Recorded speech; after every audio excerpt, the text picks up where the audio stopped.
Welcome to the Bayou City Soccer Podcast. Whether inside or outside the loop, we are talking everything soccer in Houston. Y'all ready? Let's get it. Welcome to a special episode of the Bayou City Soccer Podcast, Orange Talk. We are joined today by Houston Dynamo FC goalkeeper Blake Gillingham. Blake, how's it going? All good. How about you? Doing pretty good. You guys coming off the trip to Portland. A lot of work going in this week for LAFC. Before we get into that, I noticed that you had written an article when you were at Creighton talking about how you kind of started playing goalkeeper, and you didn't really start till as a goalkeeper till you were 15, right? Yep. And your brother just took shots at you. So how'd that happen? Yeah, 100%. So just growing up in my backyard, we had a little patch of grass and a little tan bark. And he'd be on the grass and he'd make me dive around on the tan bark.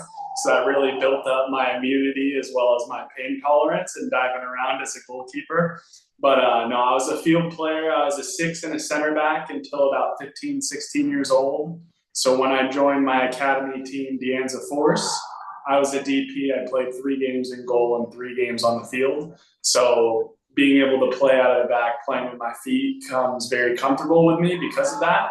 But once I turned 15, 16, I was a full-time goalkeeper after that. Yeah, we've seen a lot of that in the modern game, right? Goalkeepers that, the Pep Guardiola style, they want their goalkeepers to be able to play with their feet, to be really a part of the back line when they pass. How important has that been for you in your upbringing? It's been able to help me a lot. It's definitely been able to help me adjust to this level, especially after just finishing up college not too long ago. But I've been able to adapt myself fairly well into the play style, as well as building out of the back and not making any silly mistakes.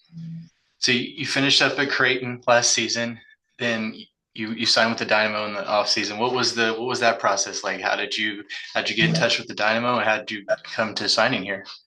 Yeah, so it was a pretty quick turnaround from finishing up season in November, going back, taking a week or 2 off, and then getting right back into training for preseason and trials. So I got invited to a trial here after my agent and Tim Hanley got in contact with one another, and I was able to impress well enough to get signed, and just been improving and pushing myself ever since. You mentioned Tim Hanley. I think his first stint with the Dynamo was back when they were like the original team got here. He's been around the block. He's probably seen every goalkeeper in the country. What's it like working with a guy like Tim and having him coach you? It's been fantastic. He's giving me a lot of little insights into the professional world, into the goalkeeping world that I would never get any place else. So I've been improving and learning every single training, every single day under him, which isn't an understatement. Every single day I'm learning something new or improving on something, and he's been able to help me with game analysis and training analysis and just helping me get to the highest level that I can possibly get to. So it's been fantastic being able to work under him. So after Andrew's injury, you got promoted up to the backup. You were on the bench for the first time, and it just happens to be Seattle, one of the, biggest stadiums in MLS, and then you have to go in the game when Jimmy goes down. What was it like just being on the bench there, and then that atmosphere, and then, oh man, I have to go in now? 100%. Yeah. So leading up to that week, Tim was really smart in telling me that when you're training, you got to be prepared to play, and you got to be prepared for the game just in case, because you never know what happens. And of course, after Tarbell, which I'm super sad about it. They, like, both him and Jimmy have been amazing to me. They've both been mentoring me and coaching me. And even after the game this weekend, they both sent me a text, and I've been able to talk with them and improve my game through that as well.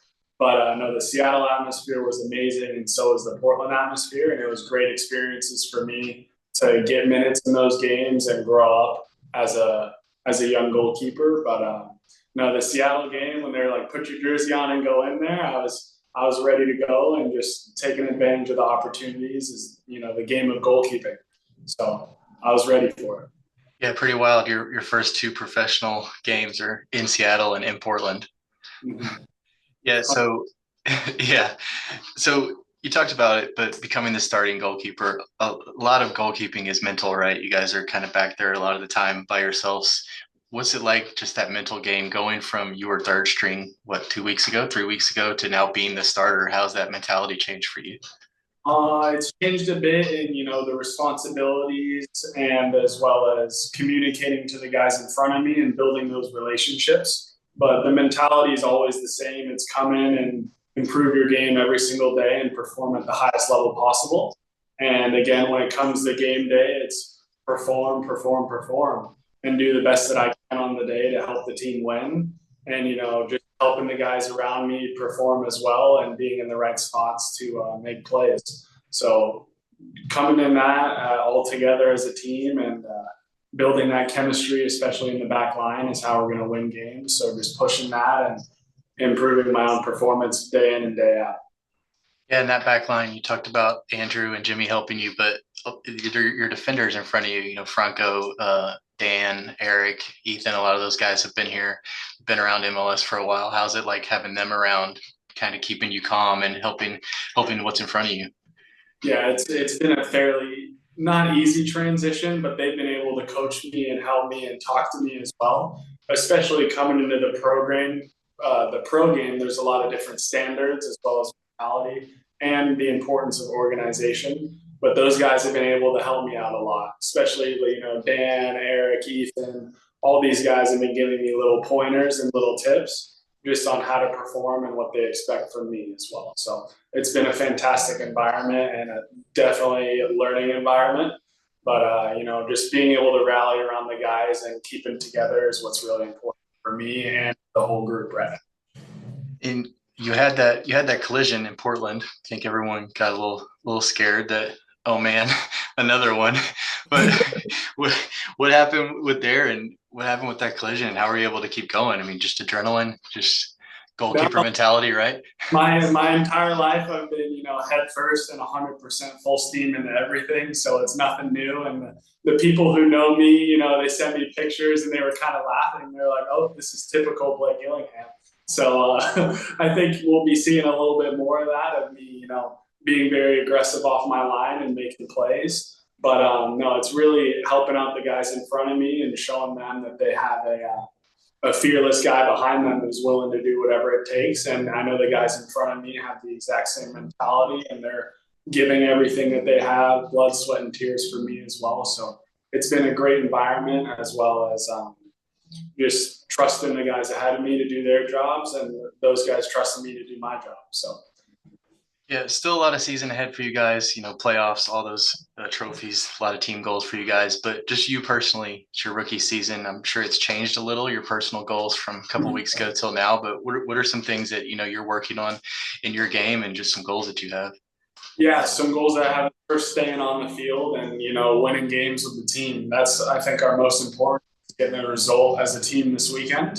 And, staying with this group, staying with this program, this organization, took a chance on me, and I'm willing to give back every single piece of myself back for them, for the fans and the people that support me. So, yeah, my goal is first staying on the field and winning games with this team.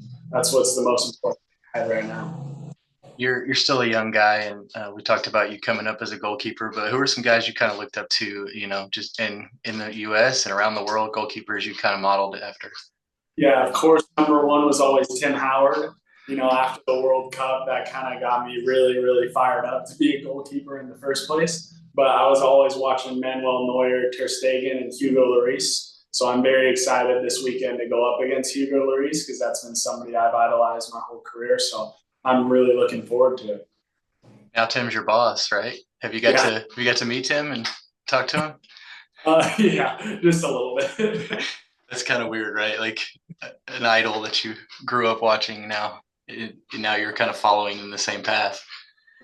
So learning everything every single day, and that's all I can do, and just pushing and learning from the guys who have been there and done that. So yes, you talked about it a little bit, but big game this weekend for you guys, LAFC at home. Still searching for the first win of the season for the Dynamo. LAFC, very talented. We saw them beat Miami in the Champions Cup this week. What's the mentality of you guys in the locker room? It hasn't been the best of starts for you guys, but how do you kind of turn this around? What are you guys saying as you prepare for LAFC? Yeah, the first thing is in our game plan and sticking together. And I think that we're all realizing that we need to be a very scrappy team.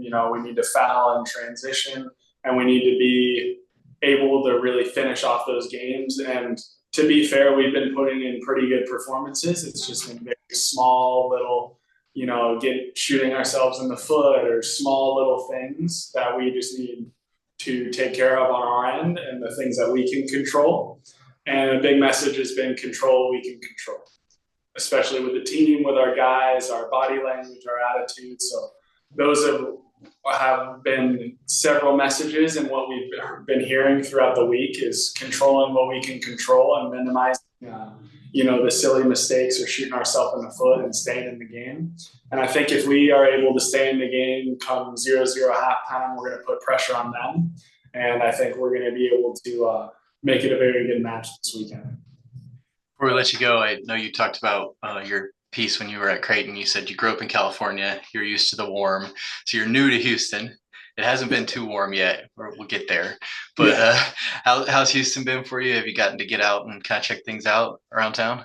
Yeah, 100%. I've been able to go downtown. A couple of my buddies are living down there, so seeing a couple of different spots. But no, I lived in Nebraska for 2 years, so I know how it is, and I know how the heat is. So it's nothing too crazy, but no, I'm looking forward to it. And Houston's nothing but good to me so far. I'm loving life here, and I've got a really good routine, so I'm going to stick to it and stay after it every single day. Awesome. Before we let you go, just a message to the fans. I know you hopefully a packed stadium Saturday night, Shell Energy Stadium. Just anything you want to say to the fans for that game? Yeah, we really appreciate the support. Keep sticking with us, especially through these tough times, and we're all going to push through it together. And every single fan that comes, we really appreciate you guys, and it helps push us forward and it helps us play better. So thank you guys so much for the support. He is Houston Dynamo goalkeeper Blake Gillingham. Blake, we really appreciate the time, and best of luck this weekend, and good luck the rest of the season. Thank you so much. Appreciate your time.